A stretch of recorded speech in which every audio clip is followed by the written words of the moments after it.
বিসমিল্লাহির রহমানির রহিম। আসসালামু আলাইকুম। আমি Mohammad Samiul Islam Prince, advocate, Bangladesh supreme court. আজকে আমি যে বিষয়টি নিয়ে আলোচনা করব সেটি হচ্ছে দেনমোহর। অর্থাৎ বর্তমান সময়ে যেভাবে গোল্ডের দাম বৃদ্ধি পাচ্ছে বা বর্তমান সময়ে যেভাবে জিনিসপত্রের দাম বৃদ্ধি পাচ্ছে, এক্ষেত্রে একটি বিবাহের দেনমোহর কত টাকা নির্ধারিত হবে, এই বিষয়গুলো নিয়েই আজকে বিস্তারিত আলোচনা করব। ভিডিওটি অবশ্যই শেষ পর্যন্ত দেখবেন। ভিডিওটি তথ্যমূলক মনে হলে বন্ধুদের সাথে শেয়ার করবেন।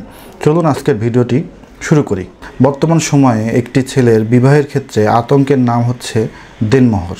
চলুন আমরা দেখি বাংলাদেশে প্রচলিত আইনে এবং শরিয়া আইনে দেনমোহরের বিষয়ে কি বলা রয়েছে। দেনমোহর অর্থ হচ্ছে কোনো সম্পদ বা অর্থ যেটি একজন স্বামী তার স্ত্রীকে অর্পণ করবে বা পরিশোধ করবে মর্মে প্রতিজ্ঞা করে।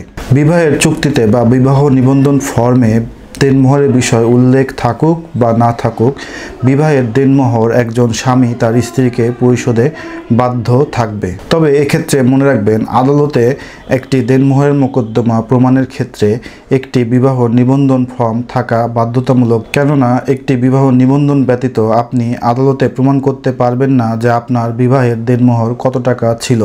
অনেক সময় মৌখিক সাক্ষী দিয়ে প্রমাণ করা গেলেও যেহেতু বাংলাদেশে একটি বিবাহ নিবন্ধন বাধ্যতামূলক, সুতরাং আপনারা অবশ্যই নিবন্ধনের সময় আপনাদের দেনমোহরটি নিবন্ধন ফর্মে সুনির্দিষ্টভাবে উল্লেখ রয়েছে কিনা সেই বিষয়টি নিশ্চিত করবেন। দেনমোহর হলো একটি স্ত্রীর সম্মানের প্রতীক, অর্থাৎ তার স্বামী তাকে কতটুকু মূল্যায়ন করছে সেটি মূলত দেনমোহর হিসেবে বিবেচিত। দেনমোহরের সর্বোচ্চ বা সর্বনিম্ন কোনো পরিমাণ নেই, তবে শরিয়া আইন অনুযায়ী দেনমোহরের একটি সর্বনিম্ন পরিমাণ নির্ধারিত রয়েছে। যেমন হানাফি লতে বলা হয়েছে 10 দিরহাম, মালাকি আইনে বলা হয়েছে সর্বনিম্ন 3 দিরহাম, শাফি ও শিয়া আইনে কোনো ধরনের দেনমোহরের সুনির্দিষ্ট পরিমাণ সর্বনিম্ন বা সর্বোচ্চ নির্ধারিত নেই। দেনমোহর মূলত দুই প্রকারের হয়ে থাকে। স্পেসিফাইড ডাওয়ার, যেটিকে বলা হয় সুনির্দিষ্ট দেনমোহর, আরেকটি আনস্পেসিফাইড ডাওয়ার বা উপযুক্ত বা যথার্থ দেনমোহর। স্পেসিফাইড বা সুনির্দিষ্ট দেনমোহর আবার দুই রকমের: প্রম্পট ডাওয়ার বা তাৎক্ষণিক দেনমোহর, ডিফার্ড ডাওয়ার যেটিকে বলা হয় স্থগিত বা মুআজ্জল দেনমোহর। প্রম্পট ডাওয়ার মূলত তাৎক্ষণিক পরিশোধ করা হয় এবং ডিফার্ড ডাওয়ার মূলত যেটি বাকি রাখা হয় সেটি মূলত স্থগিত বা মুআজ্জল দেনমোহর নামে পরিচিত।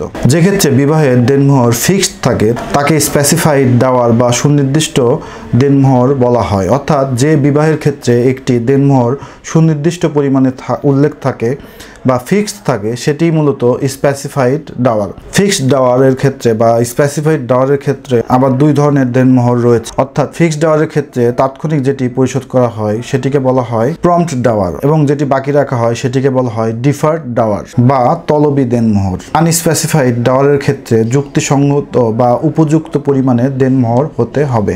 আনস্পেসিফাইড ডাওয়ার বা উপযুক্ত দেনমোহর মূলত ছেলে মেয়ের সামাজিক অবস্থান বা সামাজিক মর্যাদা বা ছেলের ইনকাম বা সোশ্যাল স্ট্যাটাস বা সোশ্যাল ভ্যালুর উপরে নির্ভর করে নির্ধারণ করা হয়ে থাকে। প্রম্পট ডাওয়ার বা তাৎক্ষণিক দেনমোহর বা তলবি দেনমোহর বা মুআজ্জল বলতে বোঝানো হয় স্ত্রী চাহিবা মাত্রই যে দেনমোহরটি পরিশোধ করতে হবে। বিবাহের পরে স্ত্রী যেই মুহূর্তে তার স্বামীর নিকট দেনমোহর দাবি করবে, তলবি দেনমোহরের ক্ষেত্রে বা প্রম্পট ডাওয়ারের ক্ষেত্রে স্বামী তৎক্ষণাৎ সেই দেনমোহর পরিশোধে বাধ্য থাকবে। চলুন আমরা এখন দেখি যে কোন কোন ক্ষেত্রে দেনমোহর পরিশোধ করতে হয় না। খোলা তালাকের ক্ষেত্রে স্ত্রী দেনমোহর মাফ করে দিতে পারে, এক্ষেত্রে দেনমোহর পরিশোধের প্রয়োজনীয়তা নেই। বিয়েটা যদি ইরেগুলার হয় অথবা স্বামী স্ত্রীর মধ্যে যদি যৌন সঙ্গম বা কোনো ধরনের সহবাস না হয় সেক্ষেত্রে দেনমোহর পরিশোধের প্রয়োজনীয়তা নেই। এখন বিবাহ যদি রেগুলার বিবাহ হয় বা বৈধ বিবাহ হয় কিন্তু যৌন সঙ্গমের পূর্বে বা সহবাসের পূর্বেই যদি বিবাহটির বিচ্ছেদ হয় সেক্ষেত্রে স্বামীকে স্ত্রীর অর্ধেক দেনমোহর পরিশোধ করতে হবে। ধরুন একটি বিবাহ বৈধ প্রক্রিয়ায় রেগুলারভাবে সম্পন্ন হলো কিন্তু স্বামী স্ত্রীর মধ্যে কোনো ধরনের সহবাস বা যৌন সঙ্গম হলো না, সেক্ষেত্রে স্বামী ওই স্ত্রীকে তার দেনমোহরের অর্ধেক টাকা পরিশোধ করতে বাধ্য থাকবে। স্বামী যদি তাৎক্ষণিক দেনমোহর পরিশোধ না করে সেক্ষেত্রে ওই স্ত্রী স্বামী থেকে আলাদাভাবে বসবাস করতে পারবে এবং স্বামী ওই স্ত্রীর ভরণ পোষণ প্রদানে বাধ্য থাকবে। অর্থাৎ স্ত্রী যদি তার স্বামীর নিকট তার দেনমোহরের টাকা দাবি করে এবং স্বামী যদি তার দেনমোহরের টাকা তৎক্ষণাৎ পরিশোধ করতে না চায় বা পরিশোধ না করে, সেক্ষেত্রে ওই স্ত্রী ওই স্বামী থেকে আলাদাভাবেও বসবাস করতে পারবে। চলুন আমরা দেখি যে কিভাবে একটি প্রপার দাওয়ার নির্ধারণ করা যায়। হযরত মুহাম্মদ সাল্লাল্লাহু আলাইহি ওয়াসাল্লাম বলেছেন, দেনমোহরের পরিমাণ সেটাই হওয়া উচিত যেটা খুব সহজেই পরিশোধ করা যায়। অর্থাৎ আপনি বিবাহের সময় এমন একটি দেনমোহর নির্ধারণ করবেন না যেটি ওই বরের বা ওই স্বামীর কখনোই পরিশোধ করার সক্ষমতা বা ক্ষমতা নেই। অর্থাৎ নবীজি সাল্লাল্লাহু আলাইহি ওয়াসাল্লাম বলেছেন, দেনমোহরের পরিমাণ তখনই উত্তম যখন সেটি খুব সহজেই পরিশোধ করা যায়। অর্থাৎ পরিশোধযোগ্য একটি দেনমোহর অবশ্যই নির্ধারণ করতে হবে। প্রপার দেনমোহর বা উপযুক্ত দেনমোহর নির্ধারণ ক্ষেত্রে অবশ্যই আপনারা যে বিষয়টি খেয়াল করবেন সেটি হচ্ছে স্ত্রীর প্রজ্ঞা, স্ত্রীর সৌন্দর্য, স্ত্রীর সামাজিক অবস্থান, সোশ্যাল স্ট্যাটাস, সোশ্যাল ভ্যালুস, স্ত্রীর বয়স, সুনাম ইত্যাদি। অর্থাৎ যখন একজন স্ত্রীর আপনারা দেনমোহর নির্ধারণ করবেন তখন এই বিষয়গুলো বিবেচনা করে, অর্থাৎ একজন স্ত্রীর সৌন্দর্য, বয়স, তার সোশ্যাল স্ট্যাটাস, তার সামাজিক অবস্থান ইত্যাদি বিষয় বিবেচনা করে একটি প্রপার দেনমোহর আপনারা নির্ধারণ করবেন। এছাড়াও স্ত্রীর পিতার পরিবারের সোশ্যাল অবস্থান এবং পিতার অবস্থান বিবেচনা করেও একটি প্রপার দেনমোহর নির্ধারণ করতে হবে। এছাড়াও দেখতে হবে যে ওই পরিবারের অন্যান্য মেয়েদের বিয়ের ক্ষেত্রে দেনমোহর কিভাবে নির্ধারণ হয়েছে, সেই একই পন্থা অবলম্বন করেও এই বিবাহের ক্ষেত্রেও দেনমোহর নির্ধারণ করতে হবে। এরপর যে বিষয়টি সবচেয়ে গুরুত্বপূর্ণ সেটি হচ্ছে হাজব্যান্ডের ইনকাম। অর্থাৎ হাজব্যান্ডের কী ধরনের ফিনান্সিয়াল অবস্থা রয়েছে সেটি বিবেচনা করে একটি প্রপার দেনমোহর নির্ধারণ করতে হবে। অবাস্তব, অপরিশোধযোগ্য বা অকল্পনীয় দেনমোহর কখনোই নির্ধারণ করা উচিত নয়। সুতরাং আমরা দেখলাম যে একটি প্রপার দাওয়ার বা প্রপার দেনমোহর কিভাবে নির্ধারণ করতে হবে। অনেকের ধারণা যে স্ত্রী যদি স্বামীকে তালাক প্রদান করে সেক্ষেত্রে স্বামীর দেনমোহরের টাকা পরিশোধের প্রয়োজনীয়তা নেই। এই ধারণাটি পুরোপুরি একটি ভুল ধারণা।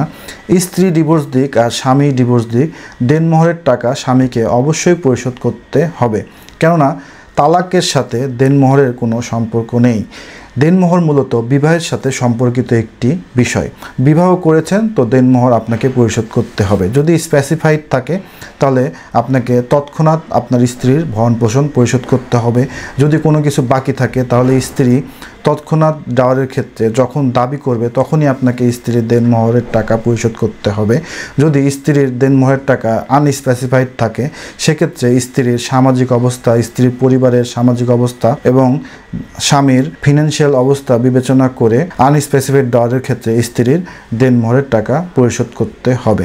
তালাক স্ত্রী দেখ অথবা স্বামী দেখ, স্বামীকে অবশ্যই স্ত্রীর দেনমোহর আদায় করতে হবে। তালাক কার্যকর হবার 3 বছরের মধ্যে স্ত্রী দেনমোহরের টাকা দাবি করে পারিবারিক আদালতে দেনমোহরের মোকদ্দমা দায়ের করতে পারবে। সুতরাং আমরা আলোচনা করলাম যে বর্তমান সময়ে একটি বিবাহের দেনমোহর নির্ধারণের ক্ষেত্রে কোন কোন বিষয়গুলো বিবেচনা করতে হবে।